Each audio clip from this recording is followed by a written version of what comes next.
सिम्पा दाइ म तपाईँको ठुलो बिग फ्यान हो रिक्वेस्ट उठाउनु न प्लिज के दाइ प्लिज दाइ प्लिज सम्राट दाइ सिम्पा दाइ रिक्वेस्ट उठाउनु भन्नु न प्लिज के प्लिज म सिम्पा दाइको बिग फ्यान हो मैले सबै भिडियो हेरेको छु टिकटकमा युट्युबमा प्लिज दाइ रिक्वेस्ट उठाउनु न दाइ रिक्वेस्ट उठाउनु न हेलो कबीर भन भाइ के काम पर्यो दाइ म तपाईको ठुलो बिग फ्यान हो रिक्वेस्ट उठाउनु न प्लिज के दाइ प्लिज भनेपछि तिमी मेरो बिग फ्यान ओ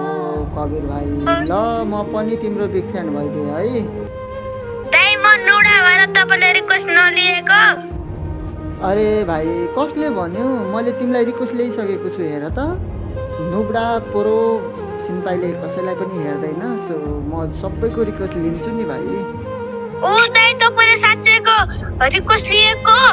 मलाई विश्वास लागेको छैन थ्यांक यू दाइ थ्यांक यू अरे भाइ विश्वास किन लागेको छैन विश्वास गर्नु पर्यो नि त सिन्पाईले सबैको रिक्वेस्ट लिन्छ सो टेन्सन नगर भाइहरू अरू जस्तो छैन है सिन्पाई चाहिँ दाइ तपाईले म जस्तो नुब्डालाई फ्रेन्डमा लिएर मलाई एकदमै खुसी लागेको छ दाइ म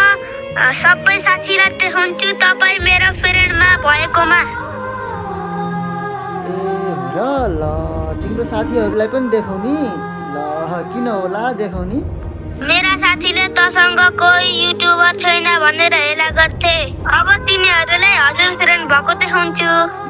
दाइ म गयो है साथीहरूलाई हजुर फ्रेन्ड भएको देखाउन गयो है भनेपछि तिमी साथीलाई देखाउनलाई जानु लाग्यो ल ल जाऊ जाऊ बाई बाई बाई बाई